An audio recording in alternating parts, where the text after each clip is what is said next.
Hey, welcome back to the 5-Minute Strategist.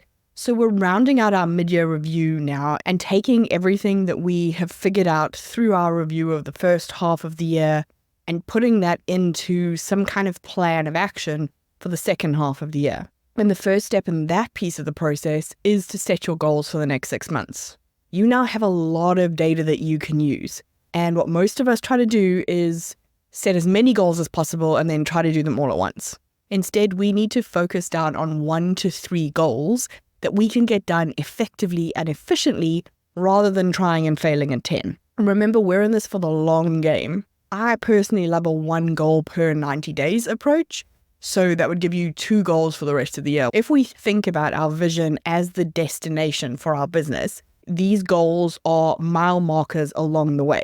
They're there to make sure that you know that you're making progress, but more importantly, that you're making progress in the right direction. Without having that clear marker that you're heading for, it's very easy to get distracted by the firefighting that you have to do on a daily basis, or the squirrel that crosses your eye line, or the shiny object in the distance. When you know what you're working towards, it's much easier to stay focused and committed and push through when there's a challenge. And it's also going to help your team to do the same. Everyone then pulls in the same direction instead of pulling against each other. So remember, we started with you and your vision and your core values at the very beginning of this process. This is how we make sure that whatever strategy we set, whatever plan we make is cohesive. So now that you've done all of that review work and you've got a feeling of like, these are the 10 goals that I could be focused on for the next half of the year, let's run them through that filter one more time.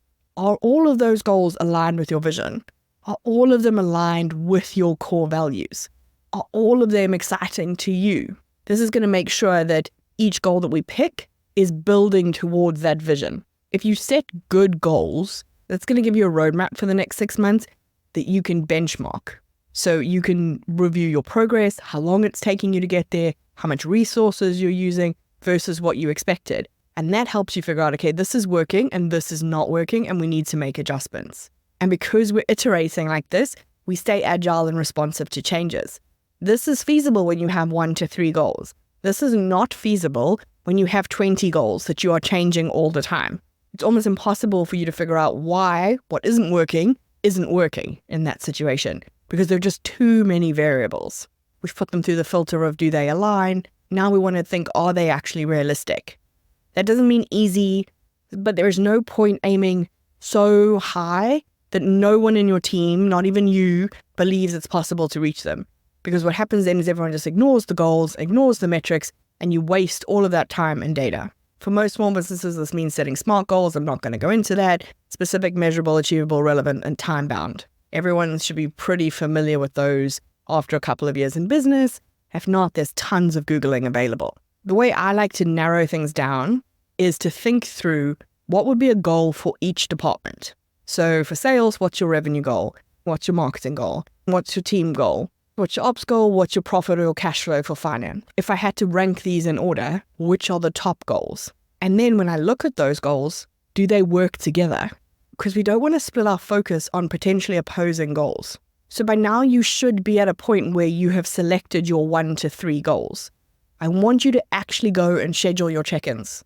I want you to put time in your calendar to assess how you're performing against that goal. And what you're looking at in those sessions is, did I hit the metric that I set? How close am I to hitting the goal? What obstacles have I encountered? And do I need to adjust anything? This is why I favor like 1 goal for 90 days. It allows you, if you get to the end of the quarter and some things are changing and you can spot new trends, it allows you to change your next goal without creating too much disruption. And finally, I want you to think about how you're going to celebrate hitting these goals. This is the piece we forget about, and we think we're going to do it, but somehow it just gets lost in the hustle and bustle where we're like, yay, I hit a goal. Okay, what's the next one?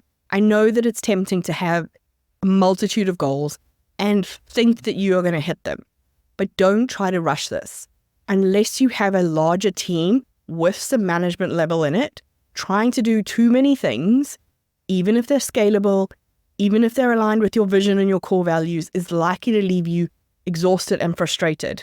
We overestimate what we can do in the short term, and we underestimate how much we can do with consistent work over the longer term. So pick 1 to 3 goals and then focus down on achieving them. So what are your top 1 to 3 business goals for the rest of this year?